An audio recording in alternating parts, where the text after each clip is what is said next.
Kaixo, arratsaldeon. Gaur eta orain zerreko azken elkarrizketa daukagu. Konfinamendu garaian hasita, 11 elkarrizketa virtual bultzatu ditu Kutxa Fundazioak Globernantzen eskutik. Hiritarren erantzuna oso positiboa izan da. Eta horrek, krisi egoeretan herritarrek duten inplikatzeko nahia eta erantzukizuna adierazten du. Espero dugu elkarrizketa hauen bidez, eraiki behar dugu normaltasun berri desiratu horren ikuspegi konpartituago bat sustatu izana. Badakizue ez garela bakarrik hausnarketa mailan gelditu. Irailean 4 komunitate jarri genituen martxan hitzetatik ekintzetara pasatzeko intentzioarekin. Dagoeneko komunitateak azken fasean daude, soluzioak elkarlanean definitzen. Abenduaren 17an saio ireki bat antolatuko dugu, komunitateak landutako 4 prototipoak aurkeztu eta zuen iritzia jasotzeko. Laster gonbidapena bidaliko dizuegu. Besterik gabe eskerrak emaniko nizueke hilabete hauetan pantailaren beste aldean egon zaretenei. Agradecer en nombre de Kutxa Fundazioa a todas esas personas que desde abril hasta noviembre habéis participado y enriquecido las 11 conversaciones que en el marco de Taora Inser hemos desarrollado. Y también a todas esas personas que entre bambalinas lo han hecho posible. Sin más dilación, tengo el gusto de conceder la palabra a Mariola Urrea, analista política e investigadora de Globernance, que moderará la conversación con Antón Costas y Jon Bilbao. Muchas gracias. Eskerrik asko, María. Muy buenas tardes a todos y a todas que os sumáis a esta conversación que nos invita a participar en ella la Fundación Kutxa y que vamos a tener el gusto de desarrollar esta tarde con 2 personas que son un lujo, Antón Costas, un lujo Jon Bilbao, para poder hablar de esa ineludible necesidad de renovar el contrato social. Qué duda cabe que la crisis que ha generado la pandemia, una crisis sanitaria, pero que ha desembocado en un shock de oferta y demanda económico con unas consecuencias no solo económicas, sino también, desde luego, sociales que probablemente todavía seamos incapaces de calcular en su auténtica dimensión, por muy esperanzadoras que sean algunas de las noticias que estamos recibiendo estos días acerca de lo cerca que pueden estar precisamente las vacunas y con eso pues, la capacidad de recuperación de nuestro tejido productivo, de nuestra economía en general y, por lo tanto, la capacidad que tengamos de dar una respuesta más solvente a esta crisis.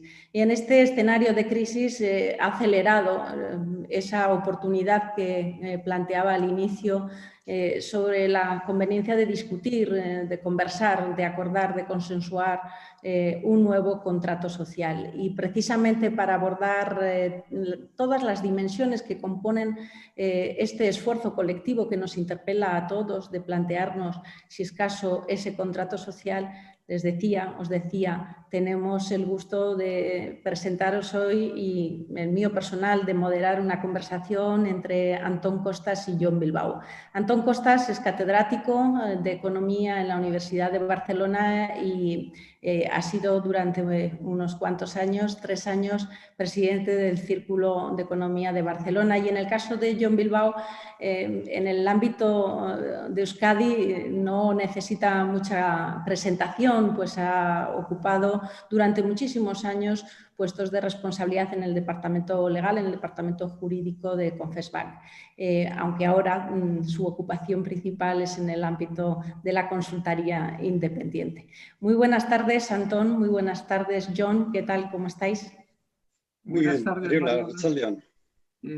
Arratsaldeon. También me gustaría poder decir en euskera que estoy encantado, es un privilegio el poder tener con vosotros, con Jon y contigo, esta conversación. Por lo tanto, gracias a Globernance también por la invitación. Efectivamente, pues vamos a ello para no perder más tiempo. Os invito, si os parece, a través de un minuto a que fijéis vuestra posición sobre este marco en el que nos invita la Fundación Kutxa sobre la ineludible renovación del contrato social. Empezamos contigo si quieres, Antón. Adelante. Muy bien. Vamos a ver, para fijar posición lo podría hacer formulando una pregunta, que es la de ¿qué es lo que hace que una sociedad liberal como las nuestras, ¿no?, funcione armoniosamente, que el capitalismo sea inclusivo, traiga prosperidad inclusiva y que la democracia evite caer en el caos. Mi respuesta a esta pregunta es que ese es un pegamento de forma retórica, un pegamento invisible que cuando existe sirve de cemento, de cohesión a esa sociedad liberal. Para mí ese pegamento es el concepto de contrato social, concepto de realidad, entendido como un compromiso de aquellos a los que les va bien con el sistema, con aquellos que tienen el riesgo de quedarse atrás o de quedarse en la cuneta del desempleo, de la falta de ingresos y, por lo tanto, en muchos casos de la inseguridad económica que afecta mucho a la dignidad de las personas. A mi juicio, ese pegamento se nos ha disuelto y el disolvente es también, en mi opinión, las desigualdades, en un sentido amplio de la palabra. Pero hay algunas desigualdades que son más importantes que otras para explicar lo que nos está ocurriendo. Y en este sentido, mi tesis es que la desigualdad más importante para explicar la polarización política que viven nuestras sociedades es aquella desigualdad que viene del sentimiento de pérdida de los buenos empleos que hubo décadas atrás. Esta es mi principal tesis. O somos capaces de volver a reconstruir una estructura económica que sea capaz de generar esos buenos empleos, especialmente en aquellas comunidades que lo han perdido, o si no, delante tenemos un futuro, a mi juicio, bastante caótico, pero espero que lo podamos conseguir.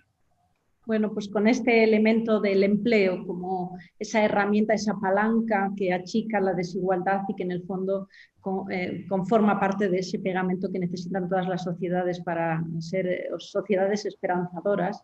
Cedo ahora el uso de la palabra a John para que pueda fijar también en ese minuto inicial su posición. Adelante, John. Sí, gracias, Mariola. Yo también quería empezar dando las gracias a Cultura Fundació y también a Governance por la invitación a este foro, que me parece un lujo y un privilegio, ¿no? Y sí, coincido con la visión de Antón, porque el hecho es que vivimos en un mundo cuyos parámetros se vienen fijando en las últimas décadas, no es de ahora. Ha tenido unos cambios enormes, gráficos, tecnológicos, etcétera, con grandes ganadores en estos cambios, muchas partes del planeta, pero también con muchos perdedores muchos y cerca, porque entre los grandes perdedores de este proceso están muchas de las clases trabajadoras, incluso de las clases medias en Occidente, ¿no? Claro, todos estos problemas que venía generando este nuevo modelo, pues se exacerban primero con la crisis de 2008 y bueno, ya se ponen, el remate supone la crisis del COVID, ¿no? Todo eso tensiona extraordinariamente la sociedad. Y eso necesita ser recompuesto, necesita ser reequilibrado, necesita ser pegado, que decía Antón, ¿no? Necesitamos nuevos consensos y esos nuevos consensos son precisamente el contrato social. En ese contrato tiene que haber muchos sujetos, evidentemente, pero uno de esos sujetos indispensablemente tiene que ser la empresa. Tiene que ser la empresa porque acuerdos y sociedades potentes y ambiciosas necesitan empresas potentes. Las empresas son el motor de la sociedad y si queremos tener un coche social importante, ese coche social necesita un motor potente y ese motor potente son las empresas. Yo voy a intentar aportar aquí no tanto fruto de un análisis intelectual, sino el fruto de mi experiencia de 30 años de trabajar con empresas y con empresarios. Efectivamente, John, tu mirada desde la observación de cómo funciona el tejido productivo, de cuáles son las lógicas que lo conducen y desde la lógica que aporta Antón también desde la reflexión, yo creo que esta conversación va a ir dando frutos que permitan luego también convertirse en palancas de acción, porque estas conversaciones no solo son expresiones de reflexión, sino también quieren impulsar y acompañar el progreso de la sociedad, ¿no? Y yo os invitaría ahora a que abriéramos ya el tema sobre cómo lo hacemos, cómo abordamos esta ineludible renovación del contrato social, qué elementos deberíamos tener en cuenta. Ya habéis citado algunos, el empleo como elemento, bueno, como columna vertebral de ese contrato social. ¿Qué actores son relevantes? John, tú apostabas por la empresa como un actor relevante. Bien, ¿quién tiene que liderar todo este proceso, ¿no? ¿Bajo qué lógicas lo enfrentamos? Antón, si te parece, continúas tú ahora. Muy bien, muchas gracias. Vamos a ver, para responder con precisión a tus cuestiones, un pequeño diagnóstico muy rápido. Vamos a ver, antes de la pandemia, el capitalismo, donde uno de sus elementos esenciales es la empresa de la que habla John, el capitalismo había dejado de funcionar en beneficio de todos, ¿no? Creo que esto no hace falta mostrar datos. Pero además, el capitalismo había mostrado ya una cierta tendencia depredadora en relación con el medio ambiente y el clima. Eso era una realidad previa a la pandemia. ¿Qué nos hace ahora la pandemia en este sentido? Nos acentúa los elementos de desigualdad, dado que una economía pandémica es muy asimétrica, lo estamos viendo, nos acentúa la desigualdad, pero a la vez la pandemia es como una especie de bajamar. Cuando baja la marea, en el Atlántico y en el Mediterráneo, ¿no? Cuando baja, vemos entonces cuáles eran los peligros que había por debajo del agua cuando nos bañábamos. Pues la marea lo que hace es, la pandemia lo que hace es, a mi juicio, poner de manifiesto algunos de esos peligros que ya estaban antes, pero que sin embargo en pleamar no éramos muy conscientes de ellos. Ahora bien, necesitamos por lo tanto un nuevo contrato social que responda al problema de las desigualdades y un contrato social verde que responda también a esa tendencia depredadora, ¿no? ¿Cuál es un poco mi opinión? Ya yendo a la respuesta que tú me pedías, que no será fácil. Yo soy un gran defensor de ese nuevo contrato social pospandémico, pero a la vez soy muy consciente que no será fácil. ¿Por qué motivo? Porque hay una variedad de actores en presencia que tienen lógicas de actuación muy distintas, que tienen intereses muy distintos y que tienen también valores muy distintos. Una forma de manifestar esta pluralidad es que cuando nos fijamos en cuál es la oferta de contratos sociales que estamos viendo en nuestras sociedades occidentales, yo al menos identifico 4 tipos de contratos sociales, de oferta de contratos sociales. Uno es el neoliberal, otro es el contrato social de la derecha populista. Trump sería el ejemplo que tenemos más vivo. Es un contrato social.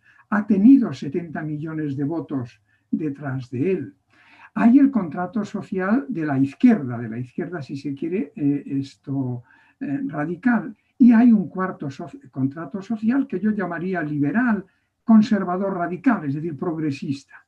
Son visiones diferentes de ese nuevo contrato social que necesitamos. E insisto, ¿cuál será el que llegue a dominar en cada una de nuestras sociedades? Es un problema que no soy capaz hoy de resolver. Lo que sí soy capaz es de hacerme una pregunta y dar una respuesta, que es, ¿qué necesitamos para construir un contrato social progresista en ese sentido? Yo creo que 2 cosas, 3, si me permiten rápidamente. Una, nuevas ideas. Necesitamos nuevas ideas, especialmente aquellas ideas que están alrededor de la relación entre equidad y eficiencia. Venimos de décadas donde los economistas lo que hemos dicho es que cualquiera puede desear una sociedad más justa, pero los economistas venimos un poco con la factura detrás y decimos, pero mire usted, a mayor justicia social, menor eficiencia económica. La gran ventaja, la epifanía desde el 2014, es que esta relación inversa este dilema entre equidad y eficiencia, hoy tenemos datos, evidencia empírica que nos dicen que no es cierto, que al contrario, una sociedad más equitativa da lugar a una economía más saludable y más sostenible. Y por cierto, esta epifanía no viene del Vaticano, viene de una institución a veces muy denostada como es el Fondo Monetario Internacional. Segundo, además de nuevas ideas, necesitamos un nuevo Zeiges, un nuevo clima de la época que sea capaz de acercar esos valores, de acercar los valores diferentes que tienen los diferentes actores. Y en este sentido, creo que la pandemia puede acabar siendo un instrumento importante para crear ese nuevo clima de la época. ¿Por qué motivo? No porque traiga riesgos, sino porque trae incertidumbre. Y la incertidumbre, que es muy diferente que el riesgo, permite construir lo que John Rawls, el filósofo político, llamaba velos de ignorancia, que nos permitan a todos ser más racionales. Y en tercer lugar, a mi juicio, porque la pandemia ha puesto en marcha nuevos actores sociales, un activismo social y una experimentación de políticas que puede conducirnos finalmente, después de mucho tiempo, a un nuevo contrato social verde. Esta sería mi primera aproximación, Mariola, intentando respetar esos 5 minutos que me dabas. Gracias, Antón. Volveremos seguramente sobre esas ideas, nuevas ideas que tú reivindicas. Yo añadiría casi ideas disruptivas, porque el mundo que tenemos es de una complejidad extrema, ¿no?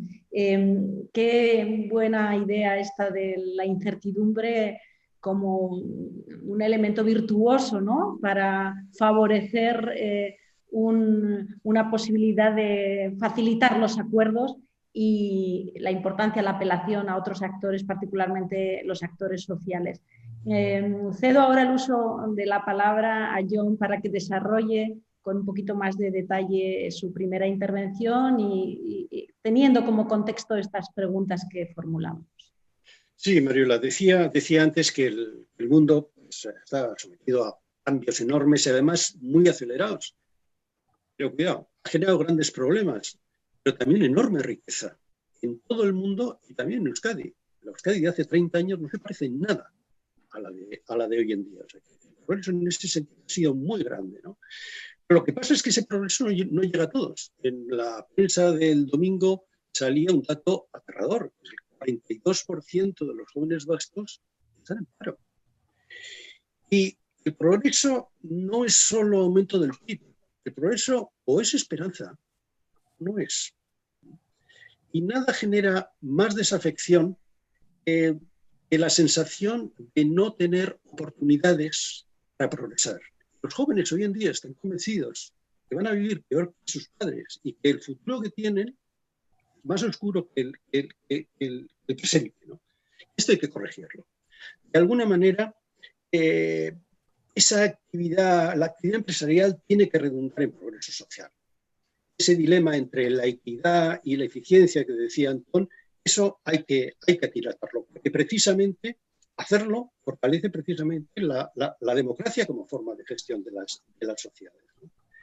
Y los consensos básicos para eso son la base del contrato social. Ahora bien, cuando hablamos de contratos, contrato supone confianza. Contrato, consenso, requiere confianza. Hay un problema muy grande en la enorme desconfianza que tiene la ciudadanía hacia las instituciones públicas y hacia las empresas. Dejo las instituciones, me centro en las empresas. Y lo que veo es que esa desafección de la ciudadanía hacia las empresas, digamos que tendrá más, ¿no? Dos grandes causas. Una, vamos a decir, que es la propia forma de operar de las empresas, ¿no? Tener en cuenta que las empresas se mueven, compiten con una ferocidad tremenda en un mundo que cambia todos los días. Entonces, lo que cambia exige una capacidad de adaptación fundamental. La apuesta casi obsesiva de las empresas es por una hiperflexibilidad que les permita adaptarse. ¿Qué pasa? que esa flexibilidad que buscan las empresas está generando una precariedad prácticamente sistémica y especialmente en los jóvenes.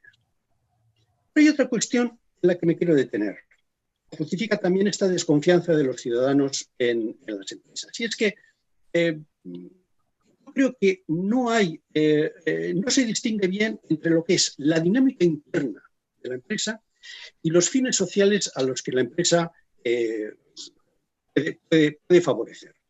A ver, lo que ni se explica ni se entiende que son dos cosas distintas. Una cosa es la dinámica interna de una empresa, y la dinámica interna de una empresa no es otra cosa que una lucha diaria por contener los costes todos los días para intentar tener un precio de tu producto o de tu servicio que el mercado pueda comprar por un importe mayor que lo que te ha costado producirlo. Si consigues eso, tienes beneficio. Si tienes beneficio, tienes vida empresarial. Si no lo consigues, tienes pérdida. Y si tienes pérdida, tienes muerte empresarial. Es decir, es una lucha de vida-muerte. Una lucha de vida o muerte absorbe el 99% de la atención del que está en ello. Cosa distinta es que esta dinámica interna pueda tener efectos externos en la sociedad, que pueden ser positivos, la generación de empleo, la generación de riqueza, que pueden ser negativos, por ejemplo, la precariedad de la que estamos hablando, la contaminación de algunas empresas. Y yo la impresión que tengo es que cuando estas dos cosas se entrecruzan, cuando la dinámica interna se entrecruza con los fines sociales y cuando se pretende plantear como fines sociales lo que son dinámicas internas, al final eso genera en el ciudadano una desconfianza que en definitiva no se lo cree, no cree lo que le ofrecen. Para mí, superar la desconfianza ciudadana, que es la base de tener un contrato social, requiere, en lo que hace referencia a la empresa, en eso me quiero ceñir, dos cosas. Requiere enfocar bien esta relación entre dinámica interna y fines sociales. En segundo lugar, requiere encuadrar bien, poner un marco adecuado a la actividad empresarial. Cuando digo enfocar bien, ¿a qué me refiero? Me estoy refiriendo a un matiz que es muy importante. Vamos a ver. A mi juicio, lo que he visto en mi experiencia es que no se trata de beneficios versus fines sociales. No se trata de valores como solidaridad, corresponsabilidad, etcétera, versus competitividad. No es una cosa o la otra. El pie está en intentar alinearlas una con otra. Es decir, que para una empresa el que contribuya a fines sociales positivos o que opere con determinados valores, al final le ayuda a mejorar su rendimiento, a mejorar sus resultados, a mejorar su competitividad. Lo decía Antón antes, ¿no? Un ejemplo claro. Que una empresa haga productos limpios y respetuosos con el medio ambiente, pues está muy bien. Y si eso es por una concienciación del propio empresario, pues bien. Ahora bien, si además eso, hacer productos limpios, le permite a esa empresa vender más y competir mejor, entonces habremos hecho un paso de gigante. Porque lo que hemos hecho es convertir fines sociales positivos, hemos convertido la equidad de la que hablaba Antón en un factor de competitividad. Y por ir acabando, cuando digo encuadrar bien la actividad empresarial, ¿a qué me refiero?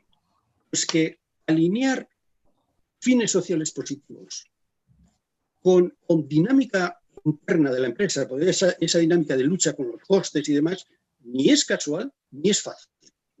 Necesita que la actividad empresarial sea encuadrada en un marco. Y ese marco es precisamente el contrato social. El contrato social al que debiéramos de aspirar, al menos desde el punto de vista de ese actor principal que es la empresa, sería aquel que establece unas condiciones que para tener dos temas que mencionaba Antón, un mejor empleo o entornos más limpios, eso contribuya a que tengamos mejores empresas. Viceversa. Que las empresas sean cada vez mejores a través de mejorar su empleo y a través de preservar un entorno limpio. Claro, y esto, veremos luego, fácil no es, porque por un lado estos marcos requieren favorecer las empresas. Necesitamos que haya buenas empresas, que haya muchas empresas. Cuando más empresas haya, más empleo crearán. Pero por otra parte, tenemos que limitar su actuación en unos campos en los que al final lo que hagan, su dinámica interna, redunde en esos beneficios sociales que queremos ver. Tendremos ocasión a lo largo de la conversación de ir viendo cómo se puede llegar a esto. Muchas gracias, John. Has hablado de estos intangibles tan poderosos, ¿no? La confianza, la esperanza, como elementos necesarios para construir este contrato social. Y esta necesidad de conocer bien las dinámicas internas de la empresa para poder apreciar también el esfuerzo de alineamiento con los fines sociales y empujar en esa dirección. Miquel Astigarraga nos interpela en el sentido de que cada vez que mencionemos el empleo, sobre la importancia de subrayar que no solo se trata de generar empleo, se trata de generar empleo de calidad, ¿no? Para que esa precariedad sistémica de la que habéis hablado también no acabe dando ese perfil de trabajador pobre, trabajador que sí trabaja, pero no, los recursos que recibe por ese trabajo no son capaces de ofrecerle un futuro esperanzador ni una vida digna, ¿no?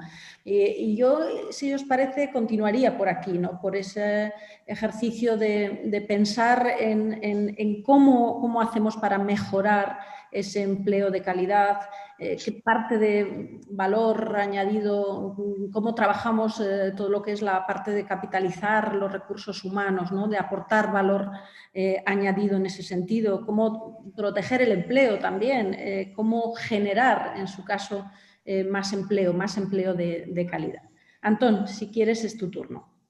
Sí, haciendo una respuesta a esa observación que nos hacía, yo hablo siempre de buenos empleos, ¿no? O de buenos trabajos, ¿no? Así que vamos a ver, ¿en qué consistió el contrato social de la posguerra? De forma muy resumida, un contrato civil, por decirlo así, una de las partes del contrato, las izquierdas de la época, los sindicatos, los partidos socialista y comunista de aquellos momentos y socialdemócrata, se comprometieron a legitimar un capitalismo controlado, un capitalismo competitivo, a cambio de que la otra parte del contrato, digamos así, los conservadores, las derechas, los liberales de la época, se comprometieran a apoyar un nuevo Estado social que repartiese mejor la riqueza y diese oportunidades a todo el mundo.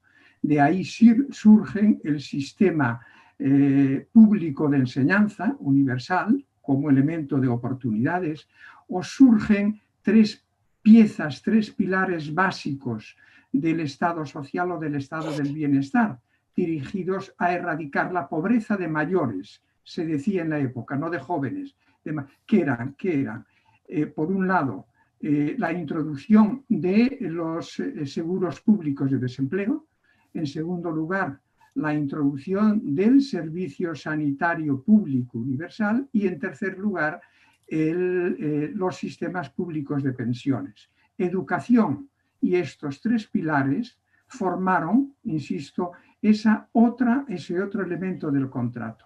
Y ese contrato entre la empresa, el capitalismo y la sociedad funcionó de maravilla durante los 30 gloriosos, los 30 años que siguen al contrato, los 50, 60 y primeros 70.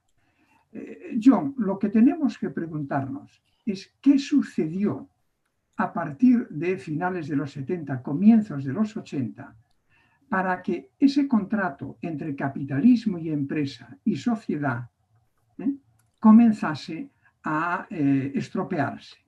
Y yo creo que no es el único elemento de deterioro, pero sí que viene un deterioro muy importante a partir de los 80, con una mutación, por decirlo así, un cambio de piel del capitalismo en términos de mercado y del capitalismo en términos de empresa. el trabajo de Milton Friedman, diciendo que, por cierto, cumplimos en septiembre los 50 años de ese ensayo que tanta influencia tuvo, diciendo que el propósito de la empresa y del directivo era exclusivamente maximizar el beneficio para los accionistas, fue un elemento que llevó, a mi juicio, a la gran corporación al menos, a desviar su objetivo desde el propósito amplio a un propósito muy específico. Y en segundo lugar, los mercados, con la globalización, también hubo un cambio de piel.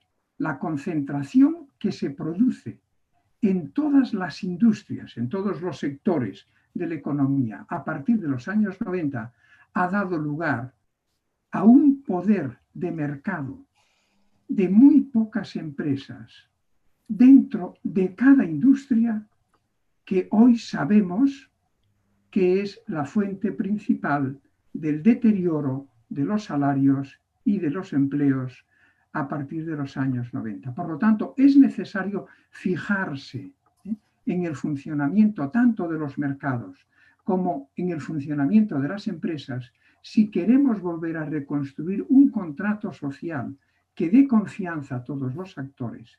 Y en este sentido, me dirijo también de nuevo a John.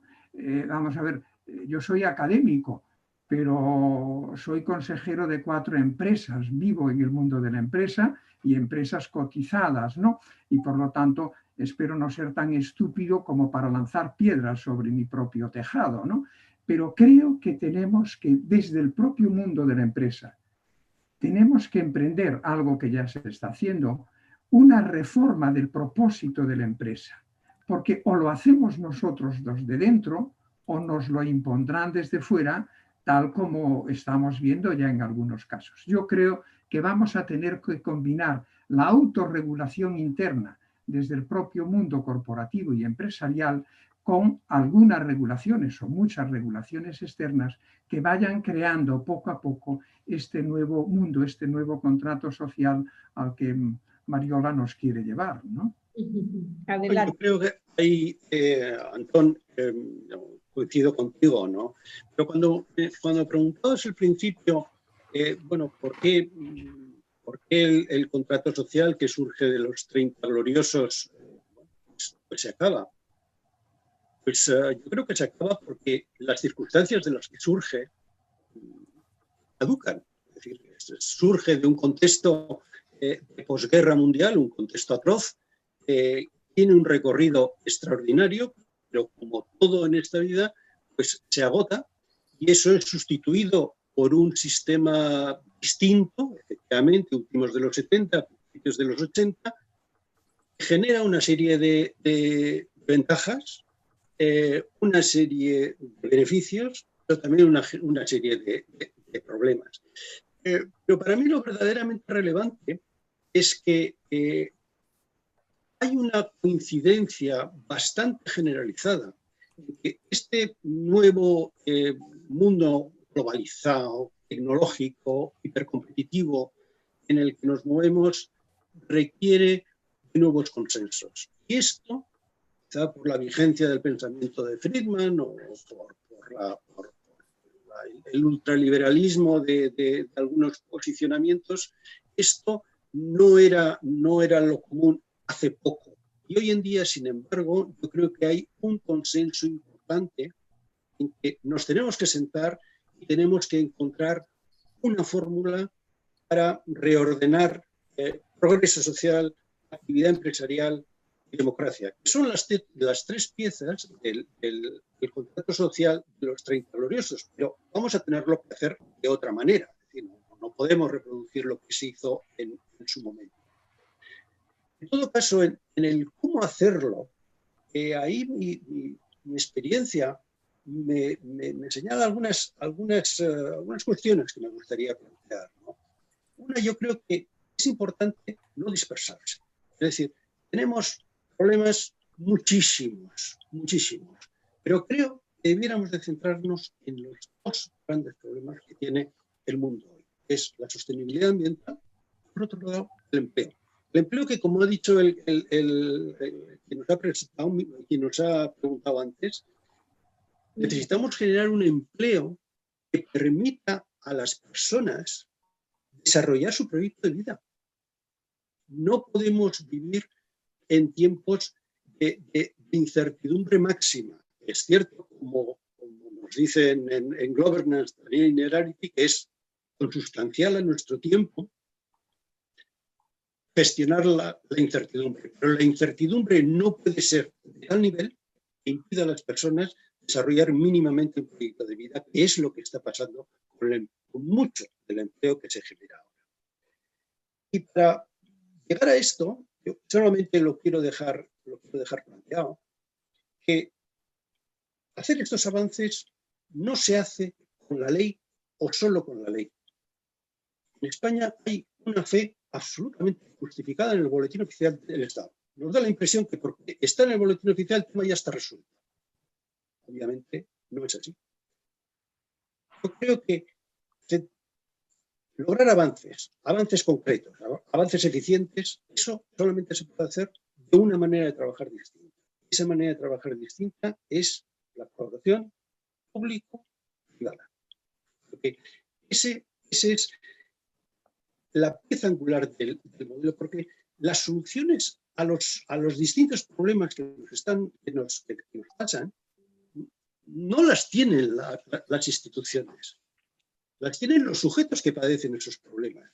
Las soluciones que requieren las empresas para adaptarse al mundo de hoy, a los nuevos imperativos, los conocen las empresas mejor que nadie. Pero eso pasa con todo. También leía este fin de semana, la semana pasada creo, un artículo sobre algún tipo de plan que había que hacer para fomentar la responsabilidad de los jóvenes con la pandemia y demás. Y al final del artículo decía, bueno, claro, y este plan tendrá que hacerse con la colaboración de los jóvenes. Claro. Son los que saben esto. Pero simplemente dejo un apunte que me gustaría saber tu opinión, Antonio, al respecto. Mi experiencia es que la administración no sabe colaborar. La administración sabe mandar. ¿No sabe? No sabe colaborar. Ah. Sabe mandar. El poder público sabe mandar, pero colaborar no sabe. Me ha llamado muchísimo la atención que en este problema que ha surgido con los inmigrantes en Canarias, no sé qué ministro ha salido diciendo que, en fin, que han tenido que hacer un plan Canarias, creo que se llamaba, que era, pues, ha sido muy complicado. ¿Ya? Hemos tenido que colaborar 3 o 4 ministerios. Iba. Pues del mismo gobierno, ¿no? Por cierto, y del mismo partido. No busquemos otras.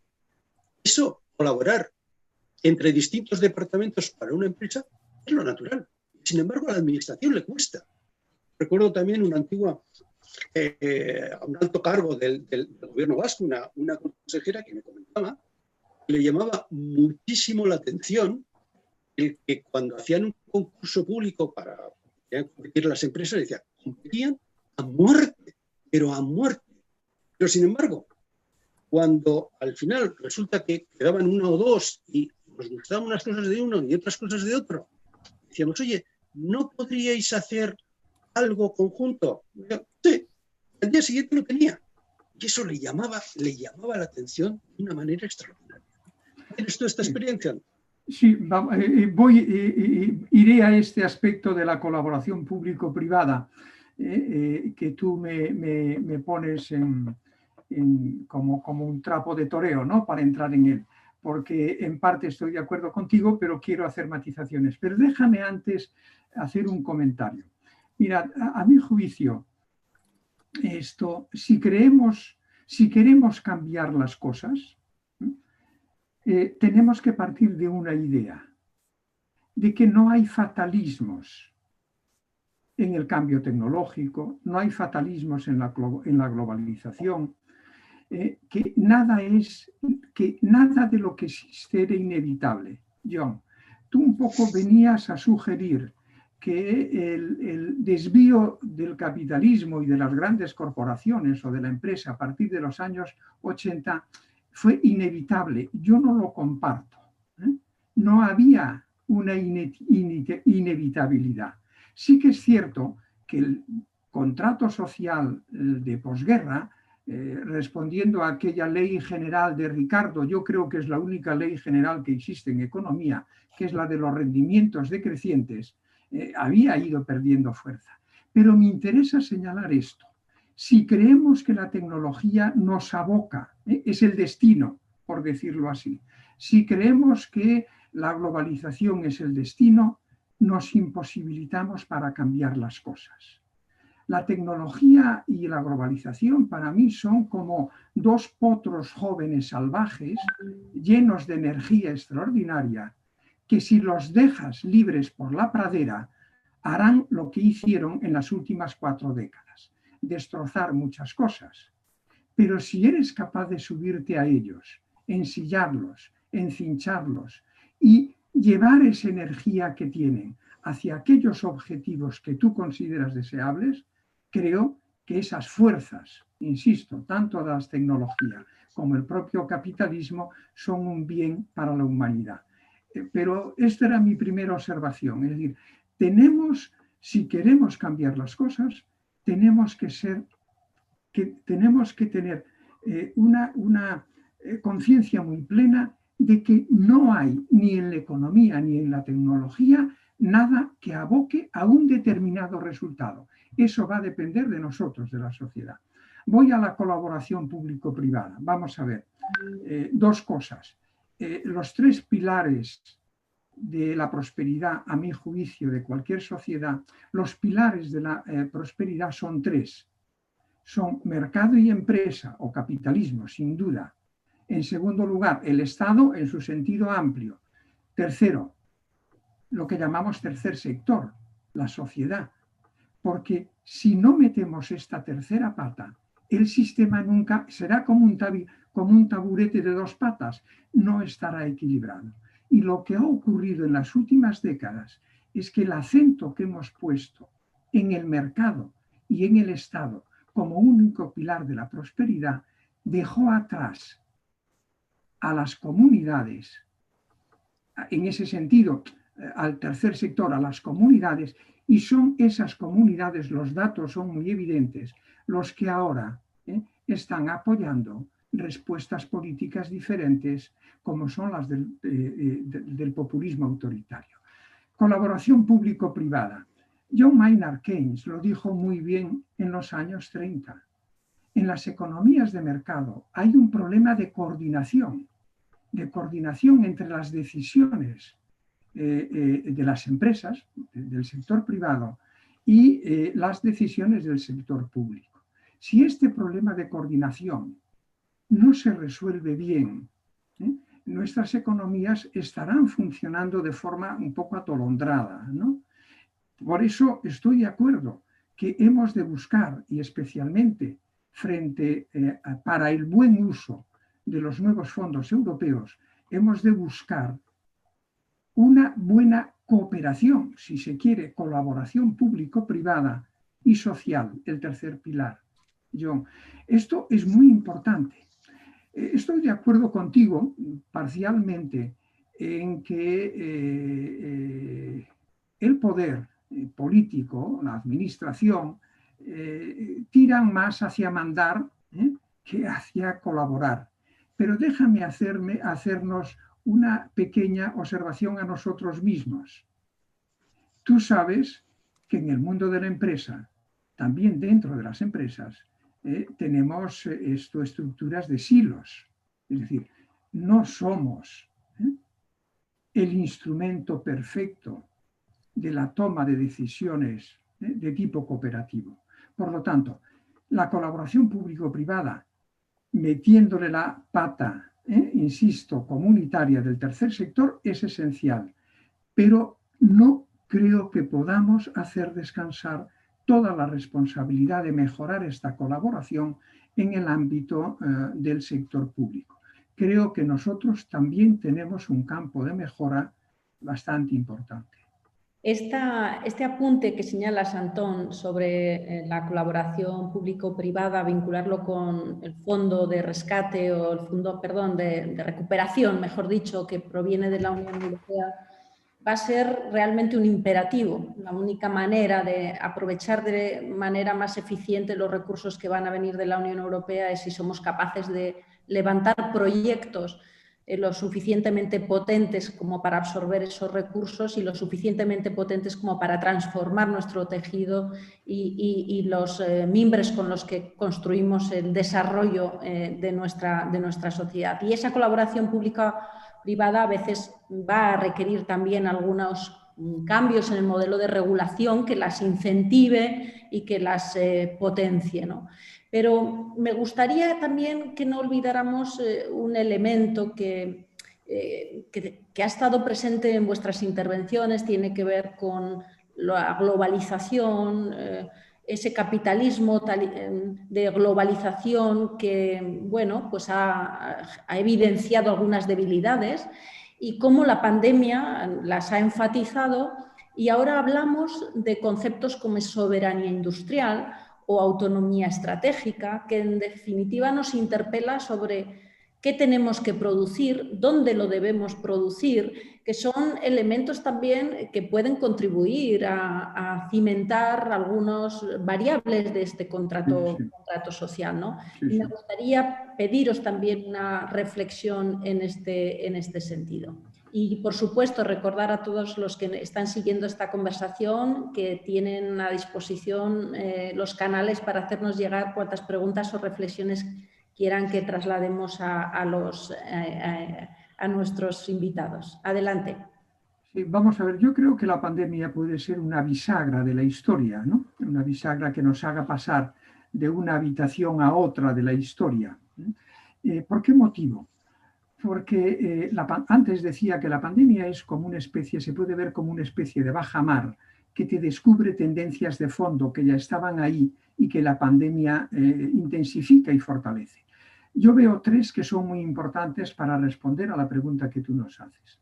La pandemia, en primer lugar, trae una tendencia al reequilibrio entre mercados y Estado, a favor del Estado. Bueno, ya lo estamos viendo. Si hace 10 meses o 12 hubiésemos dicho que los gobiernos podrían cerrar la economía sin que los mercados saliesen a la calle, bueno, no lo creeríamos. Hoy la lógica política, no digo que se haya impuesto, pero al menos se ha reequilibrado con la lógica de los mercados. Segunda tendencia. La pandemia trae también un reequilibrio entre globalización, que no desaparecerá, pero tendrá que cambiar, y autonomía de las políticas nacionales, en beneficio de la autonomía de las políticas nacionales. Por eso ahora hemos comenzado a hablar de políticas nacionales industriales, tecnológicas, medioambientales y de cohesión social. La pandemia trae, insisto, después de muchas décadas, una legitimidad para diseñar e implementar políticas industriales, para centrarlas en lo que tú me pedías, Mariola, políticas industriales nacionales europeas que hace 10 meses ni la Comisión Europea nos lo hubiese permitido. La Comisaría de Competencia no nos hubiese permitido hace 10 meses, y el Chief Economist es un alumno y discípulo mío, por lo tanto no nos lo hubiese permitido. Y en tercer lugar, en tercer lugar, la pandemia trae también una tendencia a cambiar la concepción que teníamos del crecimiento económico. Pero me quedo con la segunda tendencia, que es la que da respuesta, desde mi punto de vista, a tu. Es decir, tenemos que orientar nuestras políticas nacionales y europeas hacia una nueva estructura o fortalecer aquellos aspectos de la estructura económica de nuestros países que son los que tienen capacidad para volver a generar buenos empleos. Eso de preservar las cadenas de valor. Sí, no van a desaparecer, no tengo ningún temor de que la globalización desaparezca. Lo que sí veremos, o al menos eso espero, es que estará menos centrada en lo financiero y en lo comercial, que es como ha sido así en las últimas 3 décadas, para centrarse más en lo que son realmente bienes públicos globales, que es la salud pública y es el clima. Y esos sí son bienes públicos globales donde es necesaria la cooperación global. Adelante, John. A mí lo que me preocupa, tanto en la concepción del contrato social como en las nuevas perspectivas que se abren con la pandemia, en los fondos europeos, etcétera, es el riesgo de la dispersión. Es decir, plantearnos el contrato social o los grandes proyectos en términos demasiado generales, demasiado abstractos. Yo lo que he visto en mi experiencia es que necesitamos centrarnos en lo concreto, en los problemas específicos, buscando ahí la eficiencia. Es decir, el encontrar soluciones que sean específicas para problemas concretos, no irnos excesivamente por las ramas, no por las ramas, sino en lo general sobre lo concreto. Por explicar un ejemplo de lo que quiero decir. Hace ya muchos años, hace 30 años, que se dice pronto, cuando en Confebask se empezó lo que era, entonces se llamó el Plan Ambiental Confebask, que era un llamamiento ¿El plan? a las empresas para que se fueran incorporando a la problemática medioambiental, estoy hablando de hace 30 años, lo basamos en 3 elementos y ninguno de los cuales tenía que ver, digamos, con la protección del medio ambiente en sí. Lo que decíamos eran 3 cosas muy sencillas. Uno, el imperativo medioambiental es ineludible. Luego, esto no es cuestión de que usted esté de acuerdo o no esté de acuerdo, como los impuestos o como las cotizaciones de la seguridad social. Esto viene para quedarse. 2, a ver, adaptar su empresa al medio ambiente puede ser un factor de modernización. Y para un tejido como era el vasco entonces, ahora muy sensible a la calidad, esto lo entendieron enseguida en términos empresariales. Y en tercer lugar dijimos, a ver, aquí hay un campo de actividad económica. Si hay que limpiar la ría de Bilbao como estaba entonces, aquí aparece un campo de actividad, de negocio extraordinario. Pero fijaros en esto, que es lo que me llamaba la atención, lo que quería resaltar respecto a lo general y a lo concreto. Cuando empezamos a echar esto a andar, se empezaron a diseñar pues, distintos no sé, productos, instrumentos para ayudar a las empresas a hacer gestión medioambiental, para hacer auditorías medioambientales. Tal. No funcionaba. Es raro, no funcionaba. Y una anécdota que tiene muchas gracias es una vez que fui yo a una empresa que hacía mecanizados y sabéis, los mecanizados para evitar las fricciones utilizan unos aceites, se llaman las taladrinas, que tienen un problema medioambiental de pares de narices. Pues cuando le pregunté al empresario, oye, ¿tú tienes problemas medioambientales? Bueno, y de taladrinas, me dijo, de taladrinas terribles. Entonces nos dimos cuenta que en lo general no se captaba lo que era lo concreto.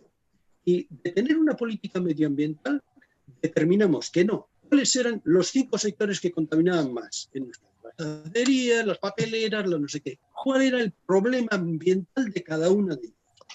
Una tenía polvos de acería, la otra tenía escorias de fundición, la otra tenía taladrinas de mecanizado, el de más allá ácidos de decapado.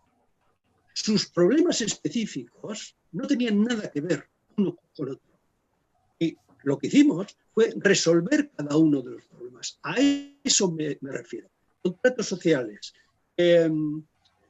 fondos europeos, cualquier cosa que nos propongamos en un proceso de diálogo social, en un proceso de contrato social, de colaboración público-privada, lo que la experiencia me ha enseñado es que cuanto más nos centremos en lo concreto, mejor. Porque ahí, en lo concreto, es donde la eficacia de las soluciones se ve. Pues Sí, hablando de concreto, tenemos ya... Totalmente de acuerdo. Hablando precisamente de concreto, de elementos concretos que puedan ayudar a quienes nos escuchan a ver por dónde podemos encauzar la forma de hacer factible esta renovación del contrato social, nos plantea Joseba Mondarain si el concepto de valor social compartido en la empresa no podría ayudar a integrar más la empresa y la sociedad. También comparto con vosotros, porque estamos llegando a los últimos 5 minutos de nuestra conversación, una pregunta de José Zalacaín. Él os pregunta, os señala cuáles son esos agentes clave para abordar este nuevo contrato social. Él plantea, empezamos por actores internacionales, supranacionales, regionales, estatales. Carmele Agirrezábala nos recuerda cómo la desigualdad ha sido un elemento que ha incentivado el triunfo de los populismos y si este contexto no debería orientarnos también en este impulso de renovación del contrato social. Os dejo estas 3 preguntas y os pido concreción. Nos quedan 4 minutos para que podamos tener una ronda final de fijar ese mensaje con el que queréis despediros. Ahora le dejo a John que entre él. Sí, entra tú, John. Entro yo ahora. Además, quería hacerlo precisamente por la pregunta que ha planteado el primero, ¿no? Joseba Mondarain, sobre la cultura compartida. Pues, fijaros, uno de los ejercicios que en mi última etapa de Confebask hicimos, que llamábamos nuevo modelo de relaciones laborales, lo planteábamos en lo concreto. Lo planteábamos, vamos a ver, en un mundo complejo, en el que necesitamos hacer productos y bienes de gran valor añadido, necesitamos personas muy cualificadas. Y las personas muy cualificadas a ordeno y mando no funcionan. Luego, si quieres competir bien, vete poniendo en marcha políticas de participación, de colaboración, de integración, de corresponsabilidad. Pero atención, este era el punto clave. No tanto por los valores en sí, o no solo por los valores en sí, sino porque esos valores te van a ayudar a competir mejor. Eso es lo concreto. Gracias, John, sobre todo también por el esfuerzo de síntesis. Antón. Vamos a ver, estoy de acuerdo. Es decir, cuando tú tienes que explicar ahora a los directivos y empresarios en su caso por qué es necesario el ampliar el propósito de la empresa en ese sentido de valor social compartido. Y cuando lo haces tienes que decir que de esa forma es posible mantener la rentabilidad de la empresa a largo plazo.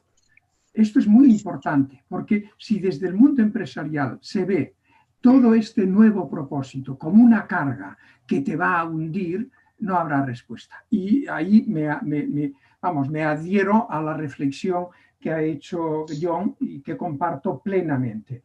Segundo, agentes clave, los nacionales. Para mí, los agentes, Mariola nos pide precisión, brevedad, perdón, y no los nacionales.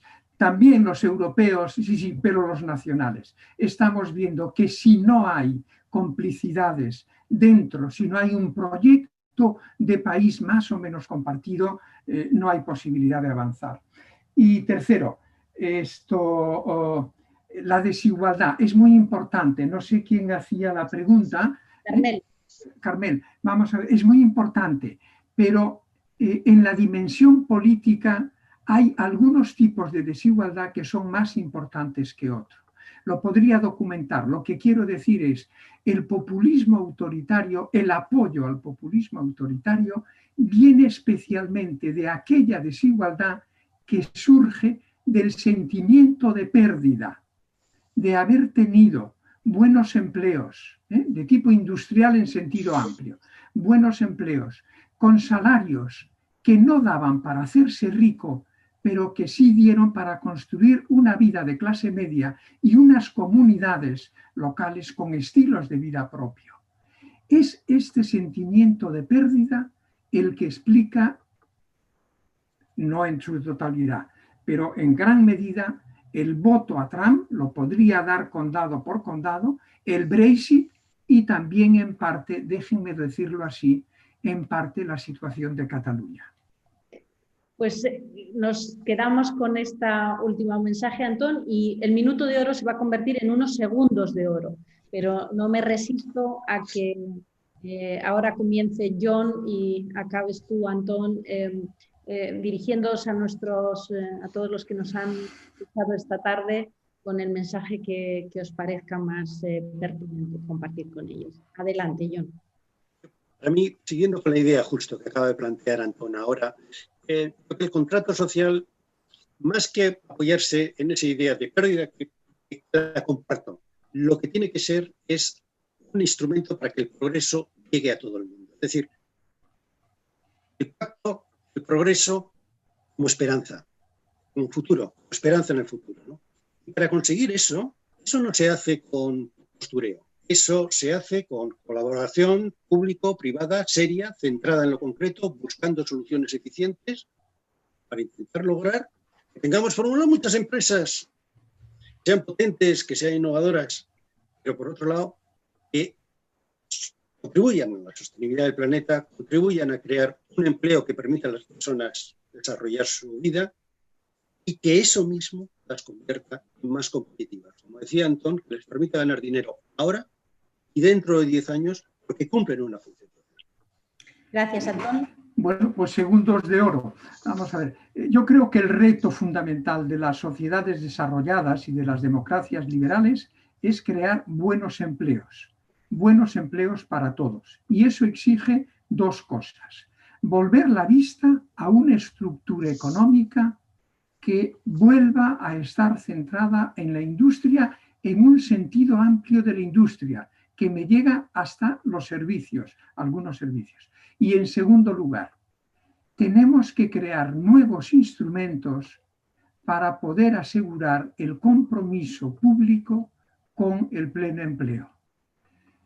Si no hacemos estas dos cosas y dejamos que los buenos empleos sigan siendo un problema, creo que tenemos por delante sociedades muy convulsas.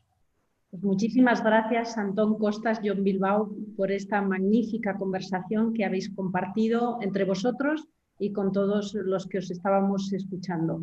El reto de este nuevo contrato social es un reto imprescindible que nos convoca a todos, que nos interpela a todos y que desde luego es un reto complejo y nada sencillo, como habéis señalado, pero que en todo caso es un proyecto profundamente esperanzador.